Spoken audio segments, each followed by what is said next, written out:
Hello boys and girls, and welcome to my 6th shout out. I've got another 3 artists for you this week. 2 of them again you'll be familiar with probably, one of them you may not, and then at the end I'm going to do a rehash of an artist that I've already covered. There's a quiet moment now where I am because there's builders next door, so I've decided to try and record the narration now. So if you do hear any drilling sounds or anything, I apologise, but what can you do? So anyway, let's get on with my assistant Jess.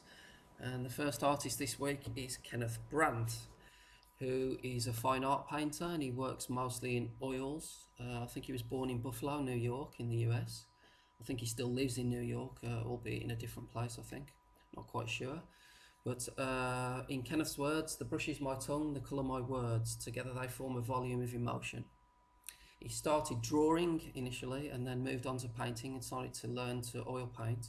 And I think he had training from other artists such as Stefan Bowman, a prolific landscape painter apparently. This is called Hanging Hammers, and this is oil on linen. And this is obviously a great way to practice the use of light and shadow. It's really well done. This one is an apple in a bowl, not to state the obvious, but oil on canvas panel, and this is so well done. I mean, it feels like you could actually reach into that bowl and grab the apple. It looks so realistic, and again the shadows and the light are absolutely fantastic. This next one is called Skull and Candle, also oil on linen board. I think this is what Kenneth works on mostly. Again, really well done. I like the way the light around the candle is just so subtle, and the skull is so defined and so well done. Really cool. This one is also oil and linen board, and I can't even begin to describe how good this is. That's absolutely fantastic. The reflection in the side of the bath, the shadows, the light, the figure. I mean, the figure is absolutely perfectly done. It's absolutely brilliant. He does quite a lot of figurative stuff and portraits, and also a lot of still life as well. This is a sitting nude, oil on linen. And again, so amazingly done. The light on the right side of the chair and the left, and the shadow of the figure on that light on the left, is so superbly done. And oh yeah, I can't say enough about that either. And this one again, just to not to try and overstate the figurative work that he does, but that's just fantastic. I mean, you know, to draw the human form that accurately, that takes skill. It really does, and that's so well done. This one is a set of 4 still lifes that he did obviously for the 4 seasons: spring, winter, summer, autumn. Again, really well done. I love his use of colour, his use of light. This guy is absolutely superb at using light, and it really does show in his work. It shows that he's had some training. It shows that he's practiced it. Really fantastically done again.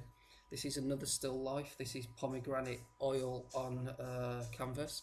You can probably hear Jessie walking in the background. That's just Jessie's little claws. Another great piece, beautifully executed again. The pomegranates look fantastic. This is oil on canvas panel. This is called For Santa, and it's a Dear Santa note with obviously the cookies and milk left for him. But that looks absolutely fantastic. Again, the candle, the light, the shadows, all the colours on it are perfect. So I really like the way this guy works. And I think this is a more traditional still life, in that the colours are really vibrant and really it's like a set piece. It's fantastic. The work in the cloth at the bottom and the orange peel, absolutely superb. And that again, even though this is a more traditional piece, I think he still managed the reflection on the glasses and the bottle like superbly. This one is called Great Girl, I do believe, oil on linen board. And I just wanted to show this picture to show some of the process.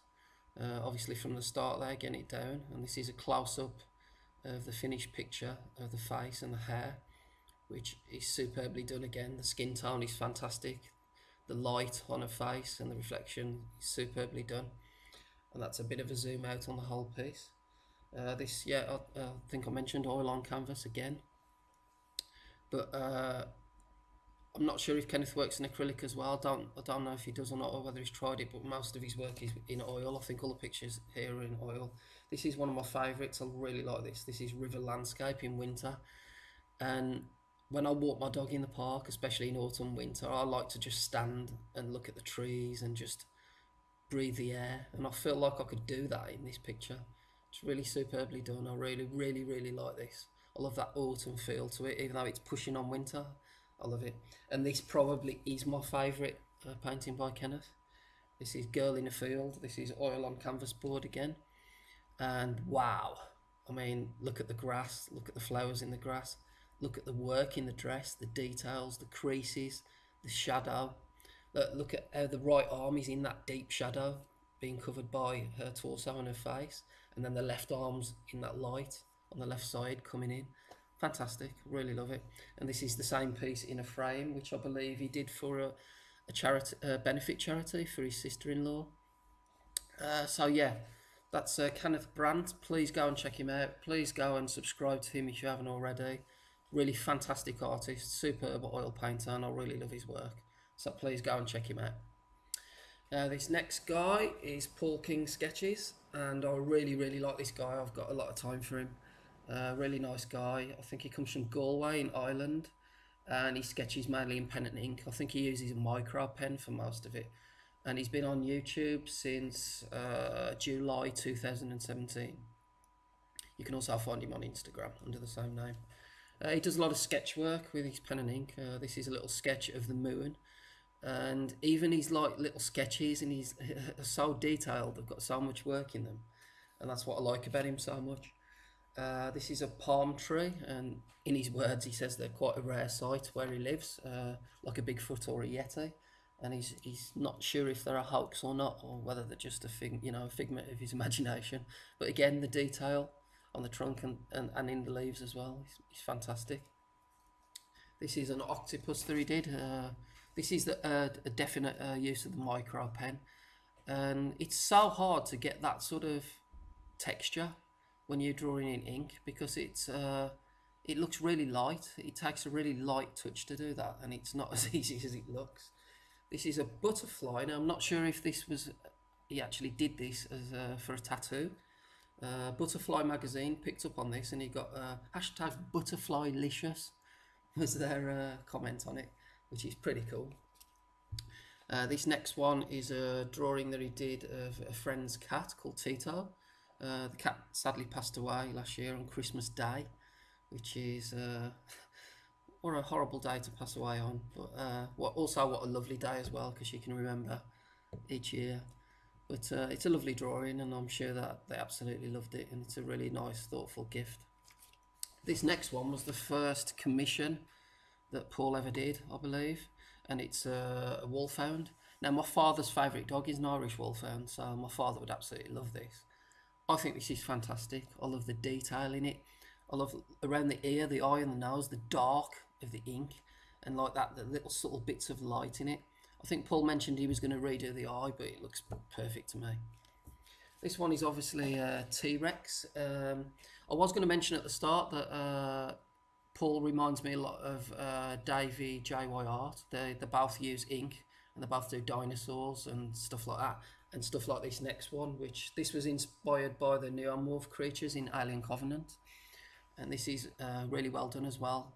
If you really, really look at this closely, the detail in it is immense and superb. Now, this one I think is fantastic, because he drew this from his head. This is just totally from his head, from his imagination, and I can't stress how difficult that is to do. I mean, a lot of us artists can copy stuff, copy a picture, copy from a picture, but to draw from your head and to do something that good, that takes skill, and I really, really like that. This next one was a present for his mother at Christmas, because she loves dragonflies, and he's talking about returning to this one in the future and adding some colour to it, but I think he wants to learn how to use watercolours first. But yeah, I think that would be a really good decision to go back to that and maybe put some colour into it, or redo it even as a colour picture.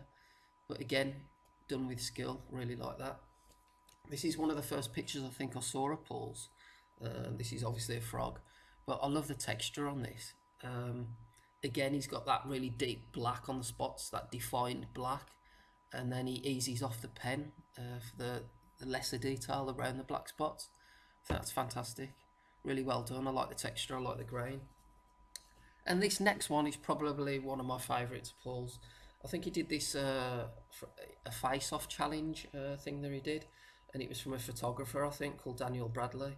But Paul was only meant to do a face, but he loved the picture so much that he just had to do the whole thing. And this was sort of a learning curve for him as well. He used the micro pen like a pencil, but he also used pencil to blend the face. And he was caught between using a blending stick or what to use doing it. So I think he learnt a lot from that drawing. This one is a fly that Paul did. Needs no explanation really. You can see that again, it's skillfully done, absolutely fantastic detail, really well executed. And he's also added animation to this one, so if you go to his YouTube profile you can watch the video of this and he's animated it. It's superb, it's really well done. So yeah, if you can please go to Paul King and subscribe to him if you haven't, give him your support. Really nice guy. I've got a lot of time for him, as I said at the start, and I really love his work, so please go and support Paul. And the third artist this week is Iond Art. I think that's how you pronounce it anyway. You can find him on Instagram as Echo Treks. I think he lives in the USA. His name's Grantley Waters. He does drawings, paintings, tutorials, vlogs, and even cooking videos. He does quite a lot. This is a sci-fi piece that he did. This is another guy that draws a lot of stuff out of his head, which takes a lot of skill, and it's not easy. I was first drawn to him because I've still got a love of horror films from the 80s and the old stuff, and he did this pic of Toxic Avenger, which I think is really cool. And I've already spoken to him and said I'm thinking of doing one myself, because I love that kind of stuff. I love the trauma stuff. Yeah, that's really well done. I like the colour in that as well. This one was a piece he did called Swirlopolis, Apocalyptic Plant, and this is in pen and ink. Again, so skillfully done. I love how he's used the lighter hand for the centre of the drawing to make it almost look as like you're looking into the drawing. I think that's superb. This is the Virtuous Unicorn, and he's used a stipple effect on this. And again, this is another thing that's not easy to do. People think, oh, I could just sit there and draw dots and put it into a form. It's not that easy. Not easy to do at all. This next one's a spooky doodle, or a spooky ghoul doodle that he did. This is, I could only get a screen capture off this because I couldn't find it on his Instagram, but I really like this. Again, you know, from his head to do something like that takes so much skill. This is another stipple effect, Phlegmatic Lady. And on this, Grantley states that this method was created by Giulio Campagnola in 1510, apparently, the stipple effect. I didn't know that, so I learned something there, so thanks for that. This is an abstract creature that he did. It's got everything in there, chicken, lion, dragon. But I like the story that he put to this, that it's from an avid traveller's journal who found a new bizarre type of bird and decided to document it. I really like that, that's so cool. And it's also so skillfully done as well. He's got that same sort of thing as Paul and Davey, where he can use a really light hand if he needs to. This one is called Catastrophe of Alacrity, the world of bewildering grace and discourse. Both life and death happen spontaneously alongside the unknown. Again, another great story behind it and skillfully done. Not easy to do these doodles. I just love the imagination. This one as well, it's another abstract doodle. I mean, God, look at the work in that. It's so intricate, so detailed, again, so skillful. With this last one, which is a mega composite doodle enclosing a stippled blood moon, I've just put the process of this. I just wanted to put a series of pictures for this one because it's such an epic piece.